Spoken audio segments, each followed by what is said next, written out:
रूस के ताजा हवाई हमलों ने यूक्रेन की हालत खराब कर दी है। ये बात खुद यूक्रेन की वायुसेना ने मानी और कहा कि रूस अपने विमानों से जो भारी भरकम एरियल बम गिरा रहा है उनका मुकाबला करना यूक्रेन के बस से बाहर है, क्योंकि यूक्रेन के एयर डिफेंस सिस्टम रूस के 500 किलो के इन एरियल बमों को इंटरसेप्ट ही नहीं कर पा रहे। एरियल बम को लड़ाकू विमान से दागा जाता है जो हवा में उड़ते हुए अपने टारगेट पर फटता है।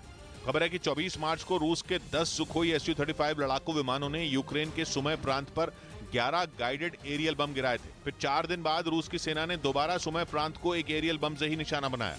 यूक्रेन की एयरफोर्स का कहना है कि वो रूस के एरियल बमों को शूट ही नहीं कर पा रही। उनसे निपटने के लिए यूक्रेन को मल्टी रोल फाइटर जेट की जरूरत है।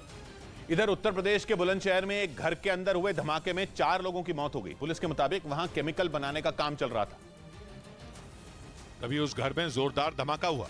धमाका इतना जोरदार था कि वह मकान मलबे में तब्दील हो गया। घटना की जानकारी मिलने के बाद पुलिस और फायर ब्रिगेड की टीम पहुंच गई।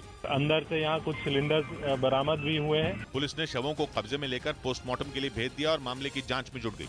इस बीच ताइवान ने दावा किया कि चीन ने एक बार फिर उसकी हवाई सीमा में लड़ाकू विमानों को भेजकर घुसपैठ की कोशिश की और ताइवान की राष्ट्रपति इन दिनों अमेरिका के दौरे पर हैं। ऐसे में माना जा रहा है कि ताइवान को उकसाने की नीयत से चीन ने अपने लड़ाकू विमान ताइवान की सीमा में भेजे, और वो भी एक या दो नहीं बल्कि चीन ने 9 लड़ाकू विमानों को भेजकर ताइवान में घुसपैठ करने की कोशिश की।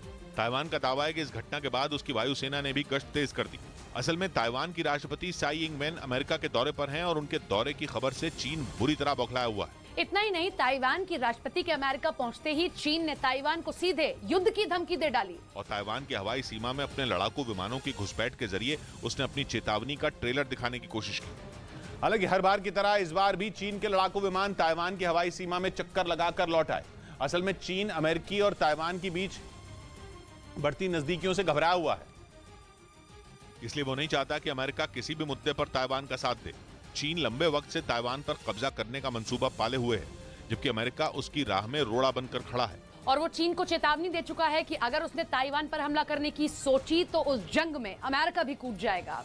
इसलिए चीन चाहकर भी ताइवान पर सीधा हमला करने से बच रहा है। पिछले कई महीनों से चीन ताइवान की हवाई और समुद्री सीमा में घुसपैठ के जरिए उसे धमकाने की कोशिश कर चुका है। असल में ताइवान के साथ किसी भी देश की जमीनी सीमा नहीं लगती है। वो समुद्र के बीचों बीच एक टापू पर बसा देश है। इसलिए चीन कभी समुद्र के रास्ते तो कभी हवाई रास्ते उसे धमकाने की कोशिश करता है, लेकिन उसकी इन हरकतों का ताइवान पर कोई खास असर नहीं पड़ा। हालांकि इस बार ताइवान की राष्ट्रपति के अमेरिका दौरे में आग में घी डालने का काम कर दिया और ताइवान की राष्ट्रपति के न्यूयॉर्क पहुंचते ही चीन ने ताइवान की घेरेबंदी का प्लान तेज कर दिया। इतना ही नहीं, इस बार चीन ने अमेरिका को भी धमकी दे डाली कि उसे ताइवान के साथ दोस्ती की भारी कीमत चुकानी पड़ सकती है। असल में इस बार ताइवान की राष्ट्रपति अमेरिकी दौरे पर वहां की संसद के स्पीकर केविन मैकार्थी से भी मुलाकात करेंगी। चीन को इस मुलाकात से सख्त ऐतराज है और वो खुले तौर पर विरोध भी जता चुका है। चीन को डर है कि अगर अमेरिका उसके रास्ते से नहीं हटा तो उसका ताइवान पर कब्जे का सपना धरा का धरा रह जाएगा। इसी वजह से पिछले साल जब अमेरिकी संसद की स्पीकर रही नैन्सी पेलोसी ताइवान पहुंची थी तो चीन ने उनकी यात्रा का भी जोरदार विरोध किया था।